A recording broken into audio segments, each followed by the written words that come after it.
Greetings, everyone.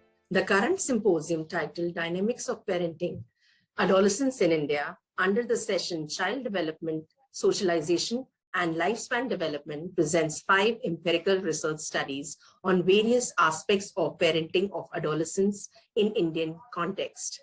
India is home to the world's largest adolescent population. Adolescent is the stage of life in which social roles in the family, as well as the society, and the psychological constructs like identity, belief, self-concept, thinking patterns, and values become more conceptualized. Parents, family, and the home environment are some of the psychosocial agents that form the immediate context for the development of a person at this stage. In India, adolescents still maintain close ties with their parents, and thus it becomes important to understand the dynamics of parenting that might impede or enhance their growth. The present symposium will include 5 researchers that explore diverse range of topics in context of parenting adolescents in India. The first study explores the notion that parenting is not static, but dynamic in nature, depending on prevailing situations and circumstances. It aimed to do so by understanding parenting in the context of COVID-19 that has brought drastic changes in family dynamics. The second study investigated how one's perception of her or his parental upbringing can greatly enhance or hinder the healthy development of one's self-concept. The focus of this research was to look at parenting from the perspective of college-going adolescent girls in India. Moving forward, the next researcher will put forward the challenges and practices of new age parenting. With the fast-changing socialization patterns in the present digital era, the study presents unique challenges and concerns facing parents today, which were not encountered by parents in earlier generations. Taking forward the discussion on challenges that come with parenting, the next study will focus on parenting among minority communities of India. It will try to answer questions like, how do parents in minority communities raise their adolescent children after migrating from their native place to a totally new place? And what are the challenges they face and how do they deal with them? The last study of the symposium will inform us about the effects of perceptions of parenting on adolescents based on biased thinking patterns. It endeavors to study different domains of perceived parenting of mothers and fathers and point out how the absence of adequate parenting might lead to the development of negatively biased thoughts.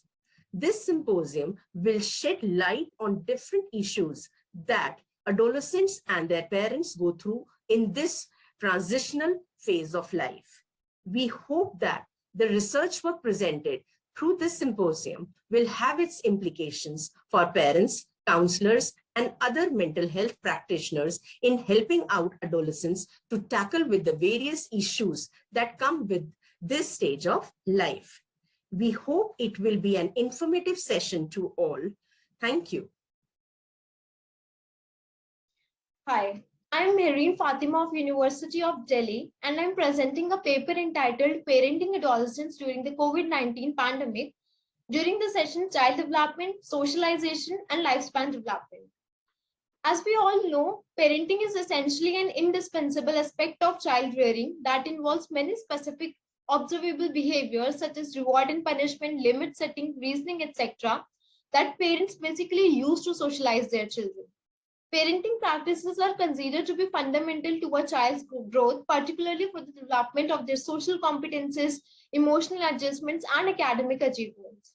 Now, the parents tend to have varied approaches with respect to how they interact and guide their children, through which the child's morals, principles, and conducts are established.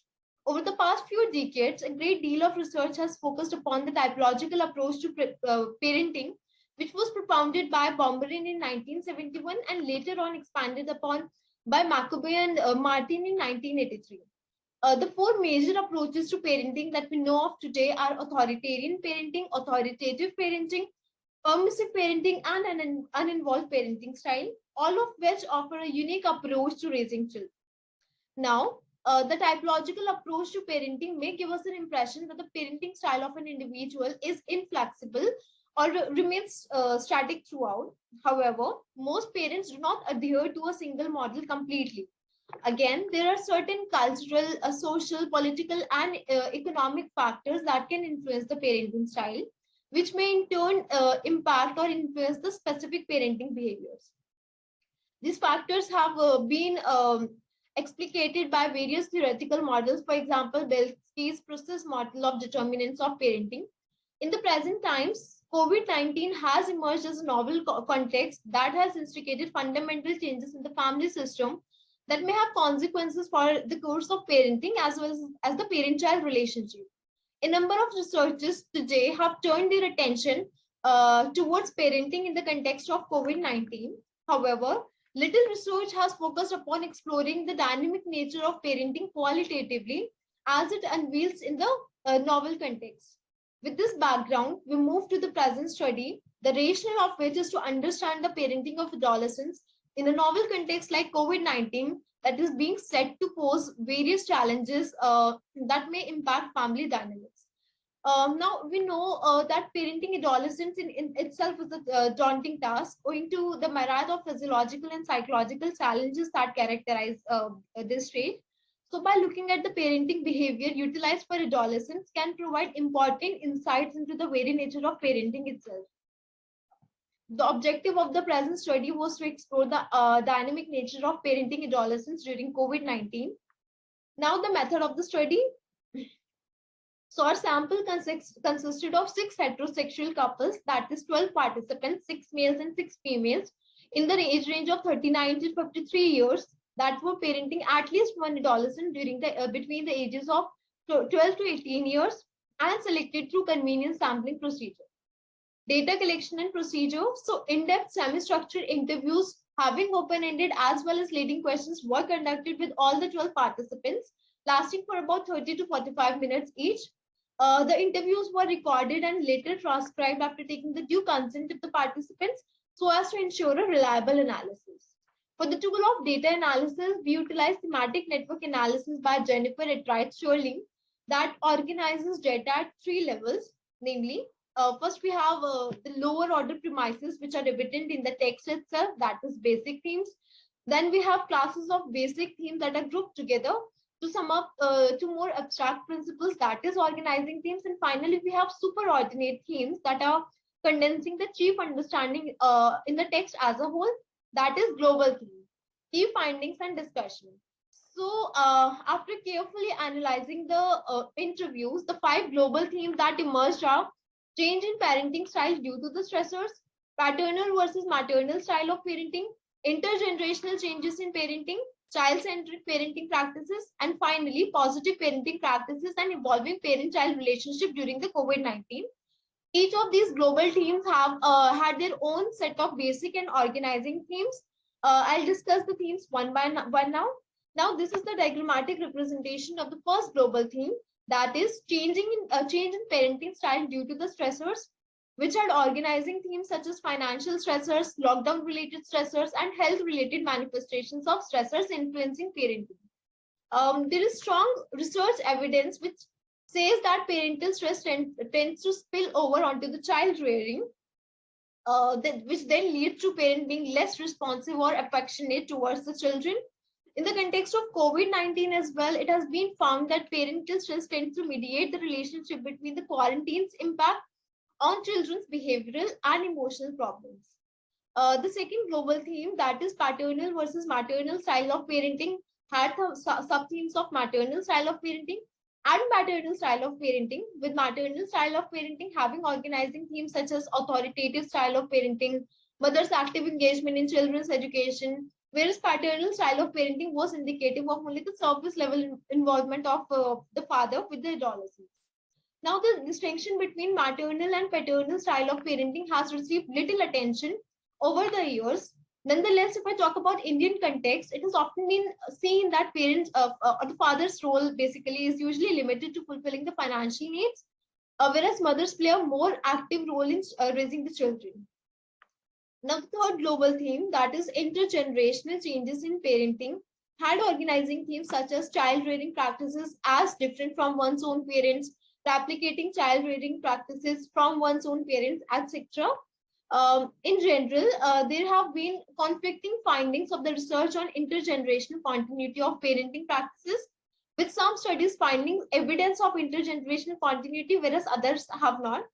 Something that has been found in the current study as well. What we basically found is that parents tend to replicate the practices that appreciate one's values and cultural beliefs, but they also alter the ones that are no longer relevant in the changed times.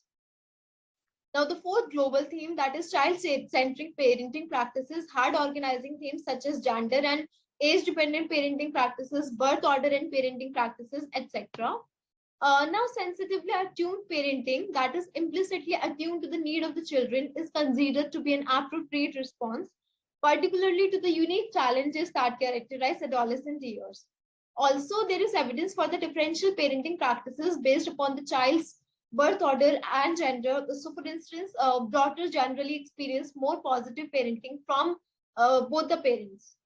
Moving on to the final global theme, which was identified as positive parenting practices and evolving parent-child relationship during the COVID-19, that throws light upon how pandemic provided an opportunity to parents as well as children to rejuvenate the familial ties.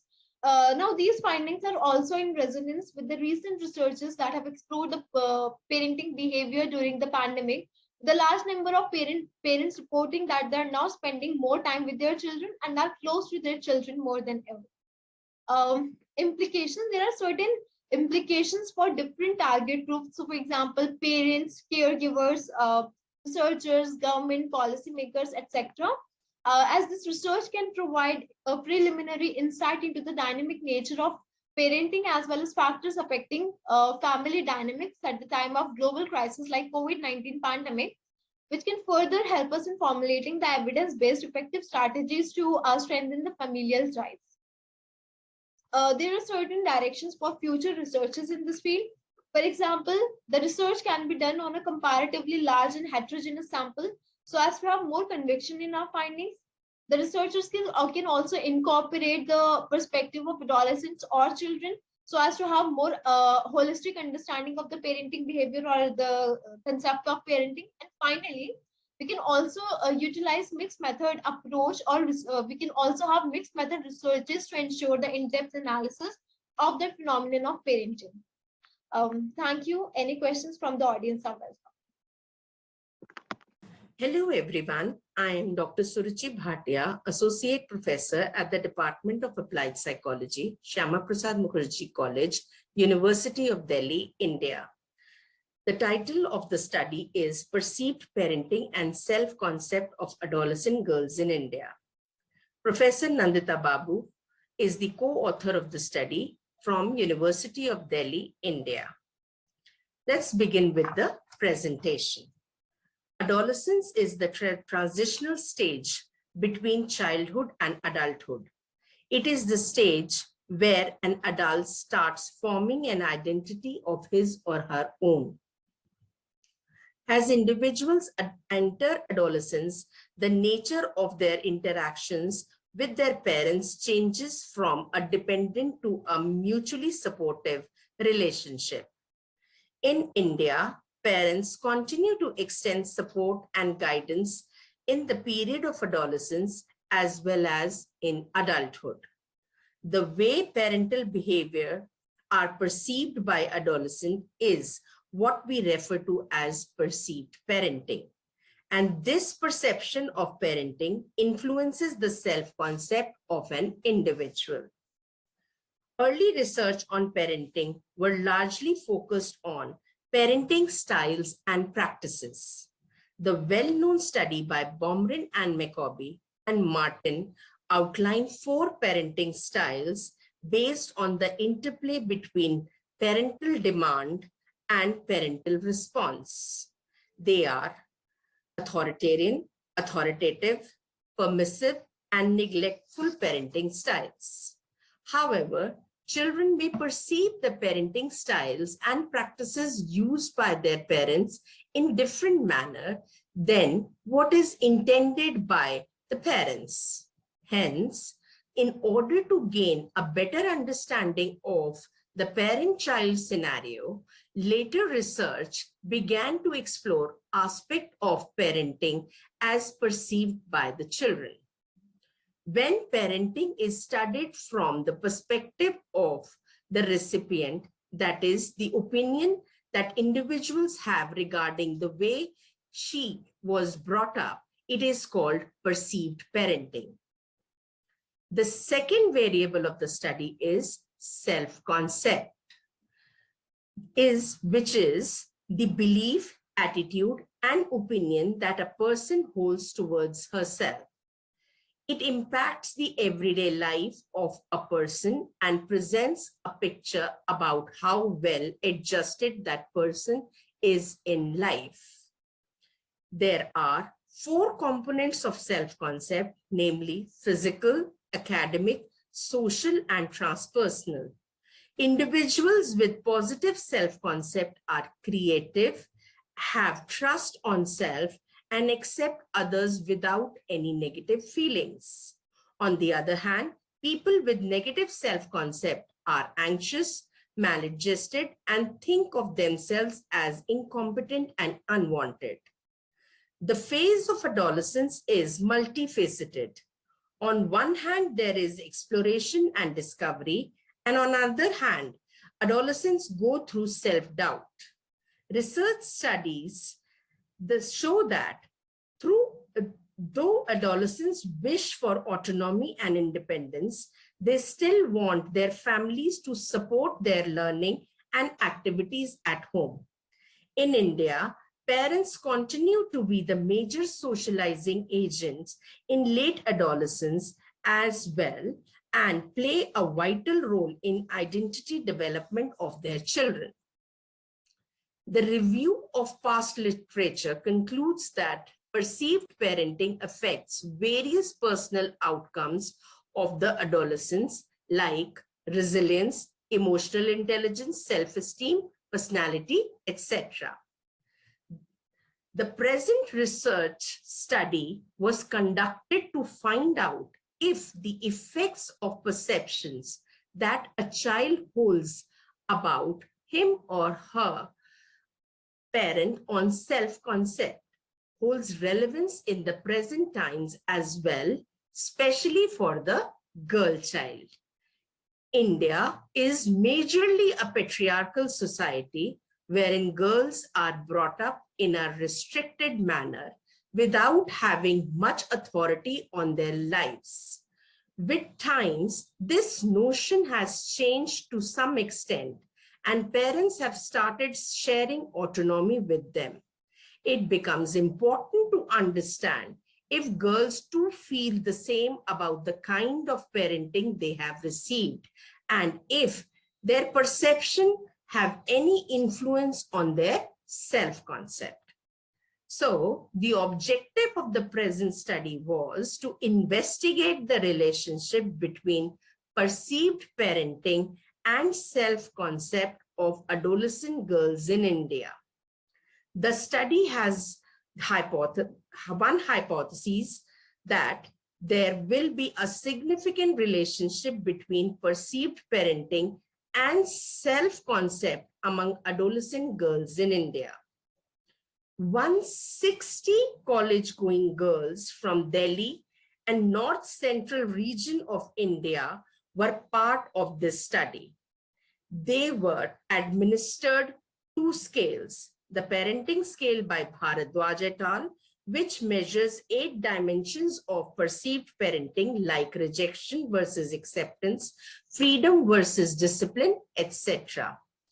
The second scale was self-concept questionnaire by Saraswat. It measures the 6 dimensions of self-concept, namely physical, social, intellectual, moral, educational, temperamental, and the holistic, that is total self-concept. Both the scales have good reliability and validity. As one can see from the results, most of the dimensions of self-concept are positively and significantly related with the dimensions of perceived parenting. Hence, the hypothesis outlined for the study has been accepted. As observed in the result tables, perceived parenting of both mothers and fathers has a significant positive relationship with self-concept of adolescent girls. These results are in line with the past researches. The reason for getting these results could be that parents' active and more of a peer-like approach towards their adolescent daughters, it instills a sense of adequacy and trust in themselves, hence increasing their self-concept. One noteworthy observation was that, as compared to mothers, more dimensions of perceived parenting of fathers showed relationship with the self-concept of adolescent girls. Based on this observation, it could be said that the earlier notion of passive parenting by fathers is changing. Fathers now play an active and important part in enabling their adolescent girls. The protection and freedom they provide may give room for nurturing their self-concept. The overall scores on the 8 dimensions and the total perceived parenting were also found to be significantly and positively related with the self-concept of adolescent girls. The positive aspects of parenting, like acceptance, protection, etc., can make the adolescent feel accepted and cared for, which could be contributed to the development of positive self-concept. For instance, it was observed in the results that there is positive relationship between acceptance and educational self-concept. Study by Lorgen et al. 2022 also explained that parental acceptance has links with educational attainment in adolescence and adulthood. Similarly, the social relationship that adolescents form in the outside world have their foundation in the kind of relationship these adolescents share with their parents.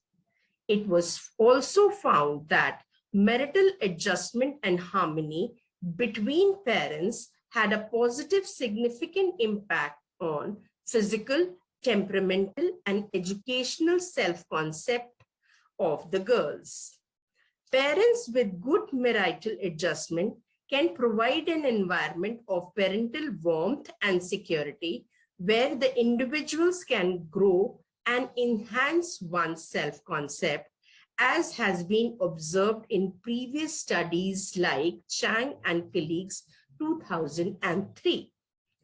In totality, it could be said feeling accepted and having parents with realistic expectations enable adolescents to take control of their lives, which in turn increases their physical, academic, and other dimensions of self-concept.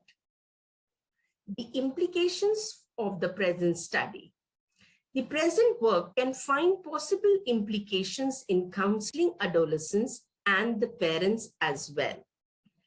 It could also be beneficial in designing training sessions for adolescent girls for their all-round personality development. Certain limitations that were found during the study were: the study has its limitation in not considering other psychological and environmental factors that impact the development of adolescent girls. Therefore, further research can focus on building a holistic picture of various attributes that contribute to the development of young girls. We would like to conclude the work by saying that it is evident through the present study that when both mothers and fathers take active and shared responsibility towards raising their adolescent children, it can lead to a successful development of self-concept. Parents should adopt a balanced approach towards parenting and go beyond the stereotypical assumption that prevail in the society. When adolescents perceive their parents to be taking care of their needs, that is, be it autonomy, granting, or responsiveness, they develop a sense of adequacy in themselves. It makes them feel important and wanted, which in turn evaluates their self-concept. With this, it is evident from the results that of the present study as well. Thank you for this opportunity to share our study with you. If you have any questions about the study, you can contact on the email ID mentioned here. Thank you so much. Hi, I am Sonam Chandok. I am PhD scholar at the Department of Psychology, University of Delhi, India. The title for my presentation is New Age Parenting and Digital Socialization, Challenges and Practices, under the session title, Child Development, Socialization and Lifespan Development. Now, as we know that parents are the primary socializing agents in a child's life, parenting styles can be defined by the dimensions of parental control and responsiveness. Parenting practices are the behaviors defined by specific content and socialization goals. Now, good and poor parenting practices is something that has been studied by the researchers in the past, its impact on child outcomes, and this has been discussed across cultures. However, social contexts change with each passing generation, and they bring along with a set of unique challenges. Especially in recent times, there has been a drastic change in the social context because of rapid digitalization and due to the pandemic. So there are unique challenges for new age parents which were not encountered by the previous generations. And there is a lack of qualitative research on new age parenting, especially in the Indian context. So the objective of this study was to explore the new age challenges and practices of parents of adolescents. The data was collected from 10 participants who were parents, either mother or father, having an adolescent child or children in the age range of 13 to 18 years. And they were residents of urban areas of Delhi, National Capital Region, India. Data was collected using semi-structured interviews on the domains of challenges, strategies, and generational differences. An analysis was done using qualitative thematic analysis following Brown and Clark framework. Now, this is the interview guide that was used. So data was collected on demographics, and these open-ended questions were asked, like relationship among family members, how is to be a parent of an adolescent child, challenges and practices, and then how was your relationship with your parents when you were an adolescent, and how was it different from the relationship you share with your adolescent child. So these questions were questions surrounding these guides were asked. Now looking at the results, these are the sample characteristics, and we can see that all the parents were educated, all of them were employed and working. 7 participants had nuclear family while 3 were in joint family, and all of them were in urban dwelling. Now, these are the themes that have emerged. So there were 3 domains: challenges, strategies, and generational differences. So under challenges, these 3 themes are there. Under practices and strategies, these 3 themes are there. And under generational differences, these 3 themes are there. So I'll move forward because we'll be discussing these themes in detail. So the first domain is challenges, and first theme under it is neither an adult nor a child, the parent-child roller coaster. So this theme basically encapsulates the challenges that parents face because of the transition that they themselves go through, along with the transition that adolescents go through. So the codes that were formulated were: parents' ideas considered outdated, friends gain prime importance, authority of parents challenged, unpredictable behavior, understanding emerging boundary of personal space, keeping away from drugs and substance, career direction in the competitive world, and body image. Some excerpts relating to that is, if I see one of his friends as a threat or bad company, and if I try to warn him, it can lead to a big argument. Friends are most important to him, and he won't hear anything against them. And relating to body image, this excerpt is there. She spends so much of time standing in front of the mirror. She cannot tolerate even a single flaw in her face. She thinks she is ugly. So her mother is talking about her daughter. The second theme under the challenges domain is they are two steps ahead of us, pacing up with the digital generation. So there is this excerpt. When you ask about this generation, it is much faster than us. Technology is there. One has to be very careful about what interactions take place online. How do they engage in social media?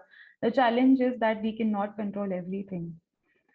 So another parent also pointed out that due to the lockdown, because cyberspaces became the primary media of communication, so even a minor thing that happened online would have a huge impact. So the codes were difficult to monitor all the online activity, dangers of cyberspace like cyberbullying, availability of all sort of content on internet, persistent urge to use social media, more distractions, misuse of internet, and screen time and odd sleeping hours. The third theme under challenges is everything was stable and then suddenly everything was unstable. So this theme talks about the uncertainties that parents had to face during COVID. So there were financial difficulties. Here a participant told that how his husband lost his job, and there were a lot of rejections. So they were very insecure about the future. Then maintaining work-life balance, physical interactions being taken over by virtual interactions, and upkeeping child's motivation to study during lockdown. So the parent shares that my daughter became very casual with her studies. She knew it will be an open book assessment, so she'll be able to manage it without studying much. So seriousness was lost.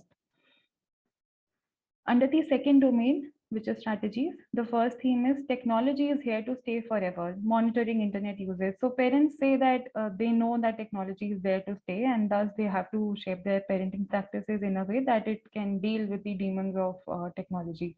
So they suggest that it is important to discuss internet dangers and safety, taking hints from sudden changes in child's behavior, and avoid blaming for internet use. So this is one excerpt. I always make sure that my child knows that we are there in case something happens instead of blaming them for social media. Parents should listen to them carefully if they approach to share something that happened online and not brush it off. Parents should also take hints if they see something is suddenly wrong in the behavior. And you never know, there might be something that is bothering them. We know things like blue whale challenge also happen. So this is one very real example that was given. The second theme under strategies is that adolescents have a lot of energy to be channelized, so nurturing hobbies and interest. So they say that the codes are encourage learning and exposure, facilitative environment for school from home learning, physical activities, fostering reading habits so that they learn from stories, nurturing hobbies, engaging in religion and spiritual activities, and teaching meditation. Now, this is something which is, I think, a very unique finding for the Indian context, because parents usually want their children to be inclined towards religion and engage in spiritual activities.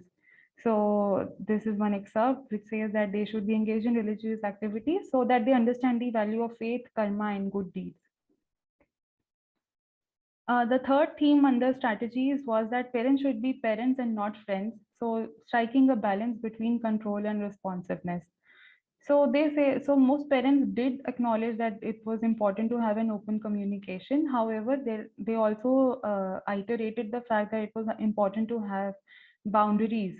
So the excerpt is, I do encourage open communication. My child knows that he can discuss anything with me, but you also have to be firm. You have to set certain rules. So the codes were open communication being available, boundaries, setting rules with logical explanation, paying attention to needs that children don't directly communicate, respecting their opinion, fostering self-acceptance and self-love, respecting their privacy and space, explaining real-life problems through stories of self and others. Now, the third domain was generational differences, and the first theme under that is that we used to be afraid of our parents. So the theme is authoritarian to authoritative parenting. So there has been a shift as there is reduced power distance, there's open communication, less parental pressure, Earlier, parents had to obey, children had to obey their parents, now they rebel. There is more expression of affection, fostering self-acceptance and self-love, learning from children. So one of the parents says that I didn't feel understood at home when she was an adolescent. My relationship with my children is opposite. They are allowed to disagree with me. I am sure that when they grow up, they'll become more empathetic towards others. This is another excerpt which talks about body image. So when I was an adult, I became little distant with my parents. I was very underconfident about my looks. I had drastic changes in physical appearance. I remember my relatives and even my own parents used to comment on the way I used to look. I assure my children, I try to boost their confidence. I never do this with my children. I try to help them love themselves, their bodies, and to respect themselves. Something's good change for good. This is one good change that she says, that now parents are more toward body positivity. This is the second theme, that the only distraction in our time was TV, so technology exposure. Now with generation, there is more technology, there's more distraction, and even the playgrounds have now become virtual. Earlier they used to go out and play, now children want to play video games like PUBG. This is the third theme. Children don't know who lives in the next to next house, family structure and culture. So there has been a cultural change also. Families have become nuclear instead of joint families. Individualization of collectivist culture, and no concept of personal space. Earlier there wasn't any concept of personal space, but now children demand privacy. So nowadays it is rare to see joint families. Earlier everybody used to live together, uncle, aunt, cousins, nephews. That culture of sharing with brothers and sisters, that is something today's generation has not seen. Children don't want to go to social gathering these days. They don't want to meet relatives. We used to be very happy when we had to go. So I would like to conclude these findings with these points. So parent-adolescent interactions have changed over time. There is a shift in parental responsibilities. Cyberspaces have become some important socializing agents. It is important to accept pervasiveness of technology and shape parenting accordingly. There has been a cultural change also, and the study ultimately has implications for parents, counselors, and educators. So thank you everyone, and I welcome questions from the audience. These are some of the references that were used, that are cited in the study. Thank you so much. Hello, everyone. Welcome to the fourth presentation of the symposium titled Parenting Values in Adolescence, Challenges Faced by Ethnic Minority Groups in India.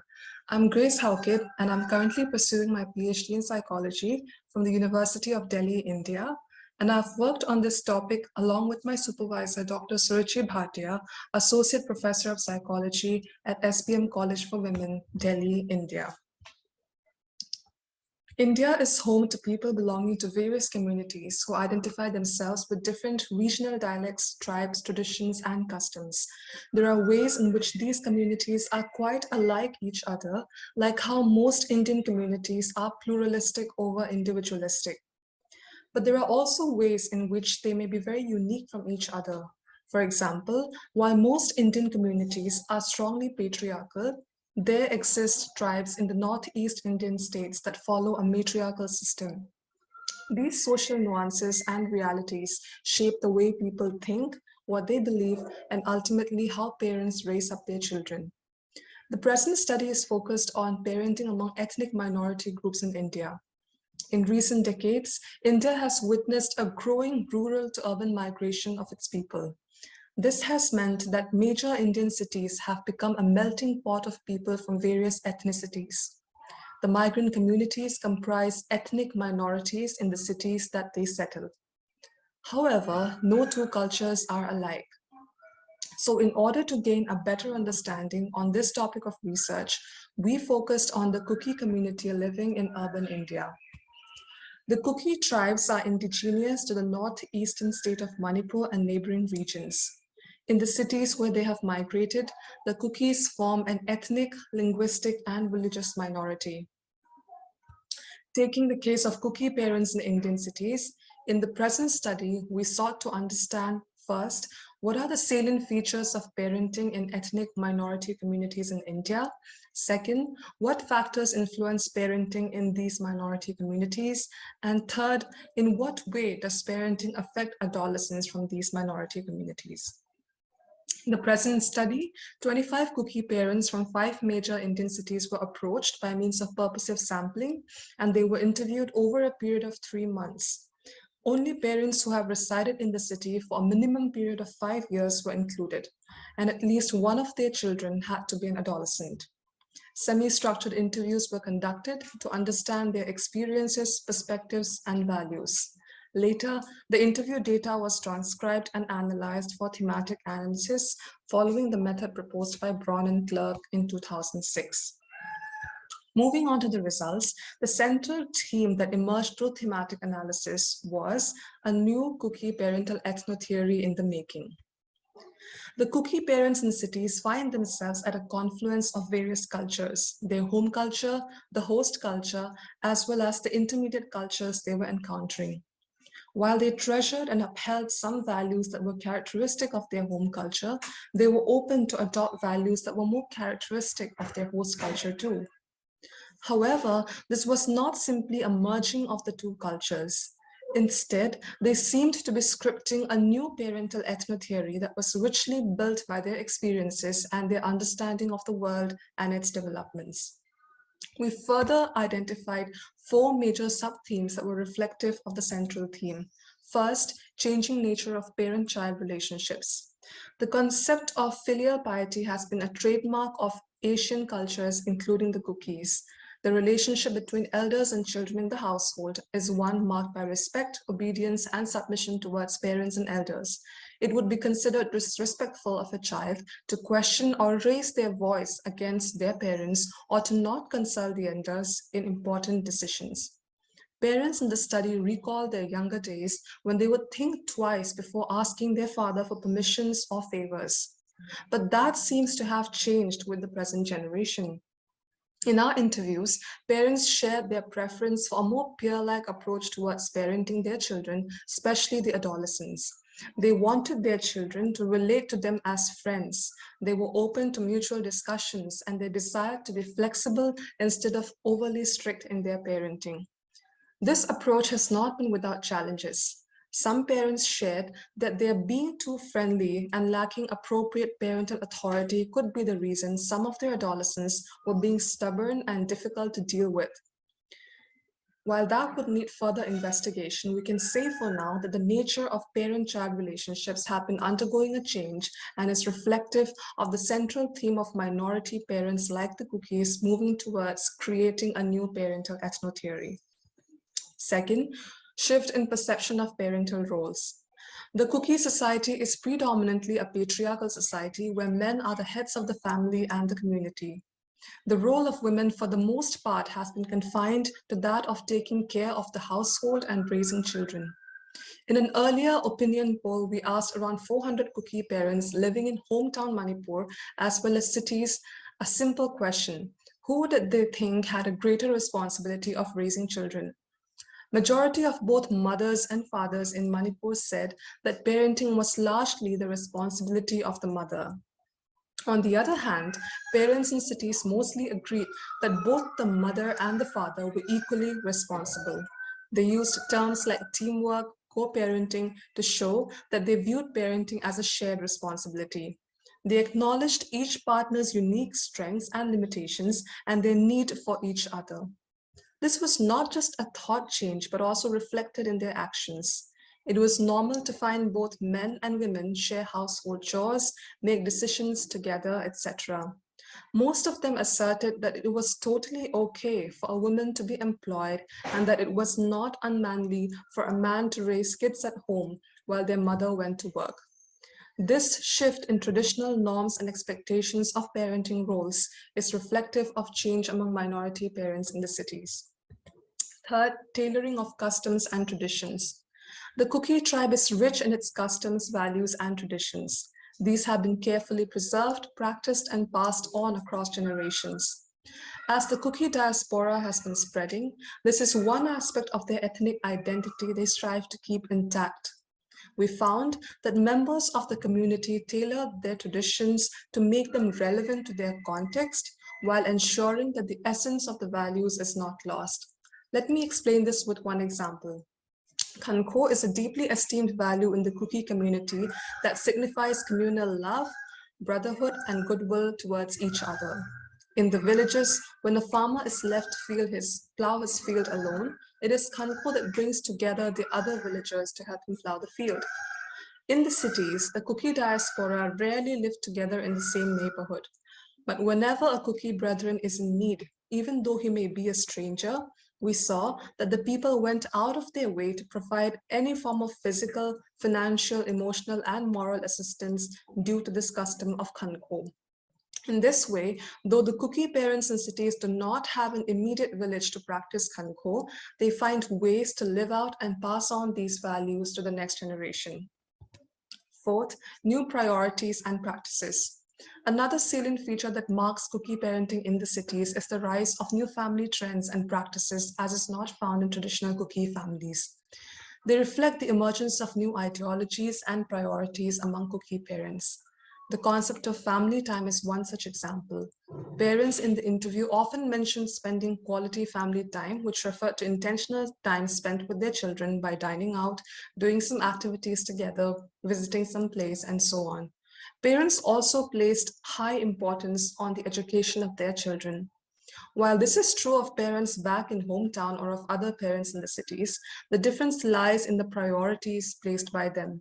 In some families, parents were okay with their youngsters missing church and Sunday schools during exams, a trend quite unheard of in traditional Kuki circles. Kuki parents in cities were also generally more open to let their children make decisions and choices on their own. While there are exceptions, most parents asserted that the choice of one's life partner, career, and living should be left mainly to the children, with parents playing a more advisory role.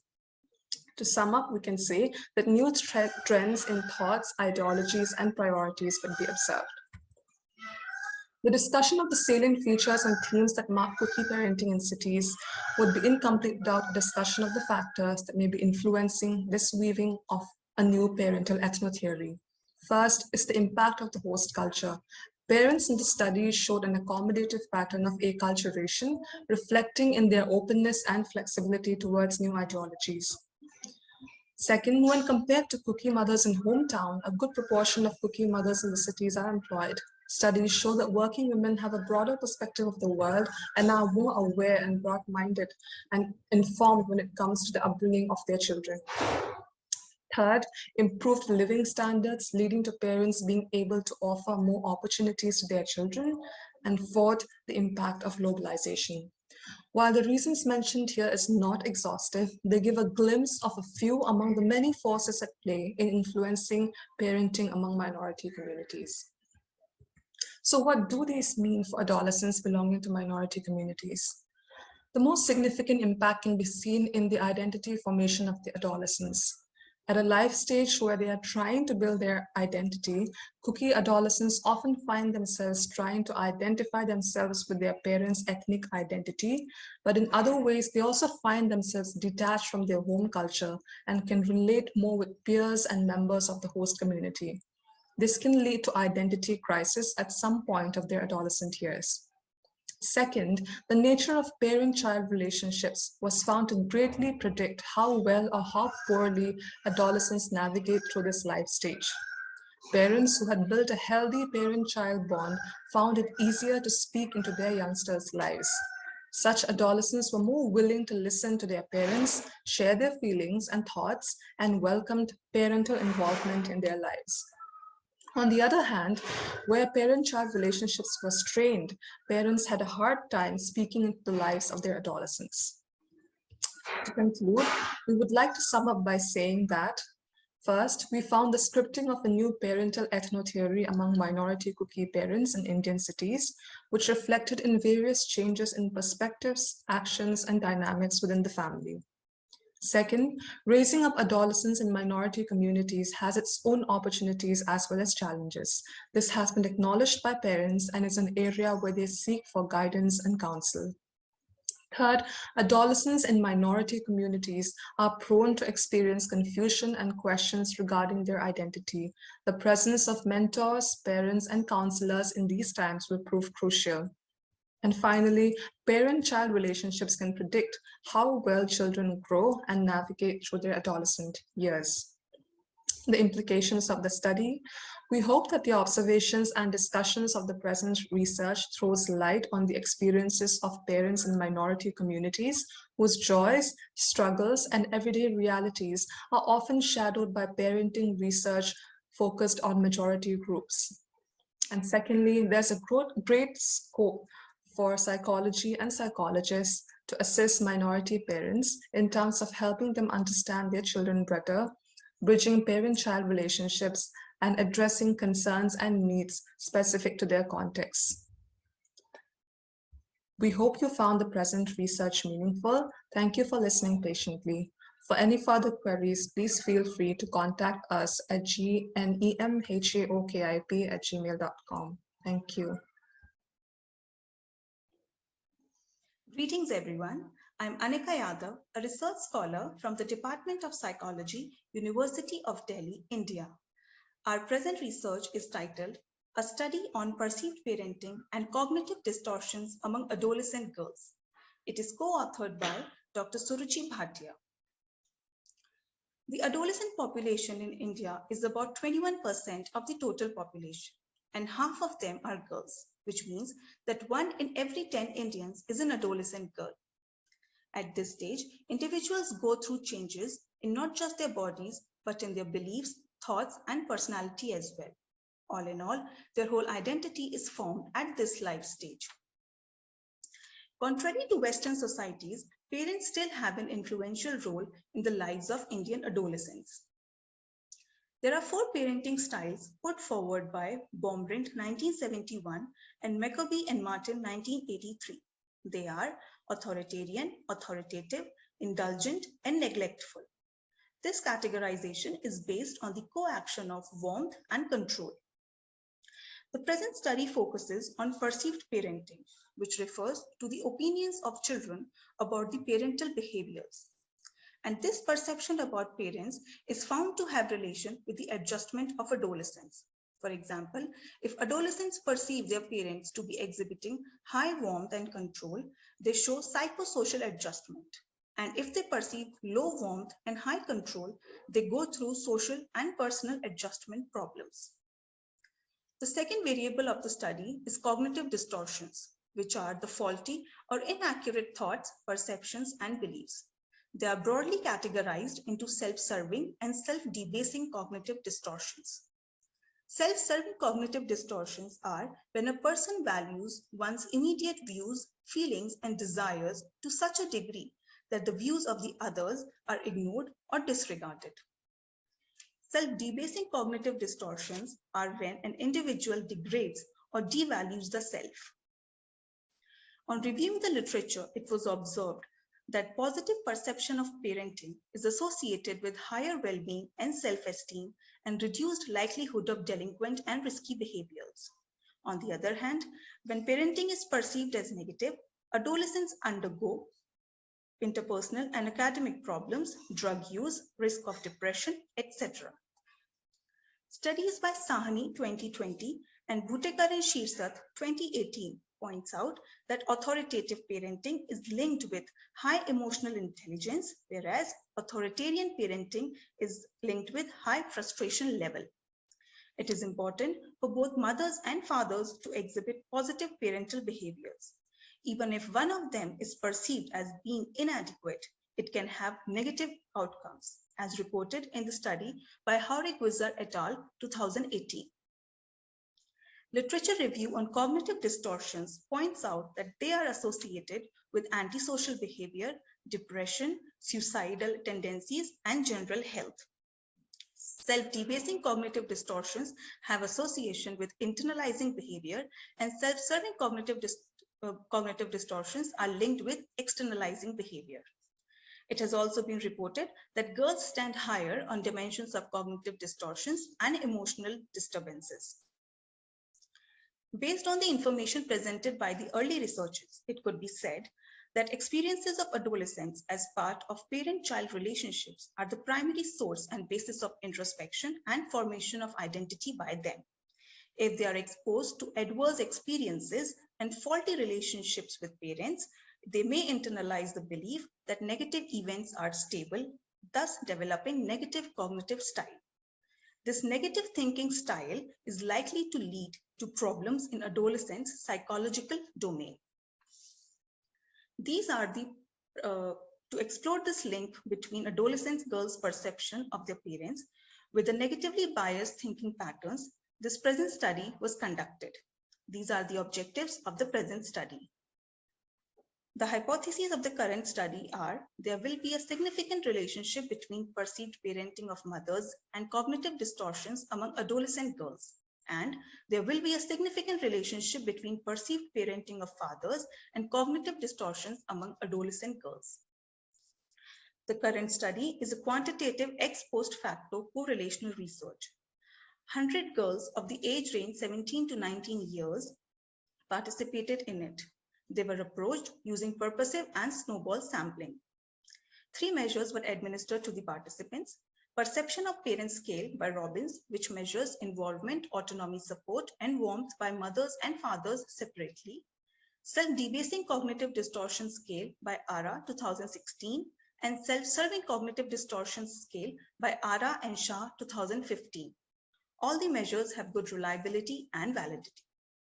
Coming to the results section, it was observed that all the dimensions of perceived parenting of mothers is negatively and significantly correlated with self-debasing cognitive distortions, but no relationship is found with self-serving cognitive distortions. Therefore, hypothesis H1 is partially accepted.